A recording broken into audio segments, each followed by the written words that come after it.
Zvachim Daf Samerzain, résumé. La Olataof, donc un oiseau, un volaille qu'on amène en tant que Korban Ola, sa place est sur le mur supérieur du Misbéach.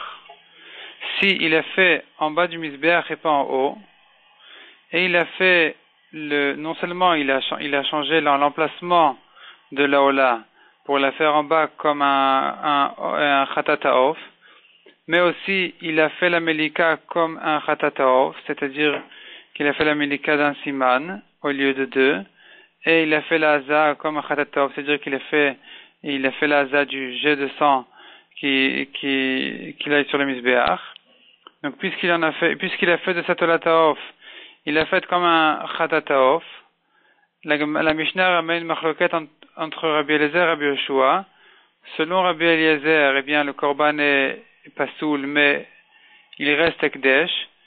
Et c'est pas que, malgré qu'il est pasoul, qu'il reste Ekdesh, il est pasoul et il reste Ekdesh, puisqu'il n'a pas été permis au Kohanim d'être mangé comme une Khatataof. Et donc, celui qui en profiterait, il est chayav de Korban Meila. Tandis que selon Rabbi Yoshua, il n'y a pas de Korban Meila. La Gemara expliquera par la suite que c'est devenu automatiquement une Khatataof, puisque la Khatataof, elle est mangée par les Kohanim, elle est consommée par les Kohanim, elle est permise aux Kohanim, on peut en profiter. Il n'y a donc pas de problème de Meila. Celui qui en profite, celui qui la mange, eh bien, il n'est pas chayav de Korban Meila. La Gemara ramène une longue discussion, déjà dans la Mishnah, ensuite dans la Gemara, entre Rabbi Eliezer et Rabbi Yoshua. Finalement, Rabbi Eliezer a été d'accord à Rabbi Yoshua qu'effectivement, la Olataof, elle devient une Khatataof. C'est ce que la Gemara déduit du fait que Rabbi Eliezer a arrêté de répondre à Rabbi Yoshua. Donc on comprend de là qu'il était d'accord avec lui. Quel est le din dans le cas contraire? Qu'il a fait une Khatataof, au lieu de la faire en bas, il l'a fait en haut. Donc quand il l'a fait en haut, il l'a fait comme une Ola. La Gemara ramène dessus une machloket, Amoraim. Selon une svara, eh bien, ici aussi, Rabbi Yoshua dira que c'est devenu automatiquement une Olataof, puisqu'elle était faite à la place de la Ola comme une Ola, c'est devenu une Olataof. Tandis que la Gemara ramène une deuxième svara qui dirait que ici c'est différent, et que puisque la Khatat peut être faite en haut, donc quand on commence à faire la Milika d'une Khatat, de la Khatataof, on l'a fait en haut, on n'a pas encore abîmé le Korban. Et puis ensuite, et puisqu'il a fait Shelo Lishma, donc le Korban n'est pas soul. Donc c'est-à-dire que quand il a fait la Khatat en haut en tant que Ola, on ne considère pas ça comme s'il avait fait une Ola, l'Eshem Ola, mais comme s'il avait fait une Khatat, l'Eshem Ola, puisque la Melika elle est Kshera aussi en haut, donc ça reste une Khatat qui a été faite l'Eshem Ola. Or, le principe dit que un Korban Khatat qui a été fait Shelo Lishmo, pas en son nom, il est pas soul. C'est pourquoi, selon cette deuxième svara, la khatat qui a été faite en haut, la khatataof qui a été faite en haut, eh bien, elle est chez l'olishma, en tant que ola, elle est psoula. La Gemara ensuite objecte la svara qu'on a dit que selon Rabbi Yoshua, ça devient automatiquement une khatat. Donc la ola qui a été faite en bas, les shem khatat, qui est massée comme une khatat, elle devient automatiquement une khatat.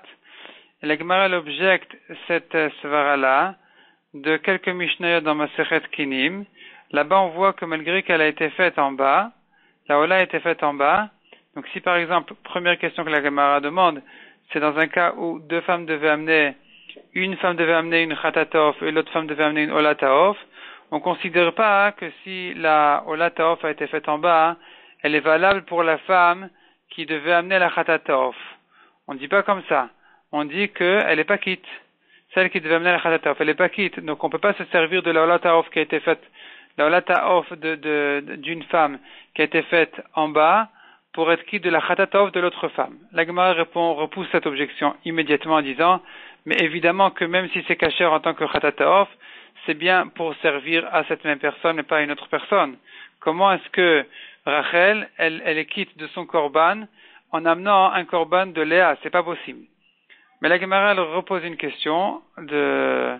D'ailleurs, on voit aussi qu'effectivement, si ça a été fait en bas, des Mishnah dans Kinim, on voit que si c'était fait en bas, eh bien, ça ne devient pas automatiquement une korban, une khatataof. Donc si une femme devait amener une Khatat, elle n'est pas quitte quand sa Olat Taof a été faite en bas.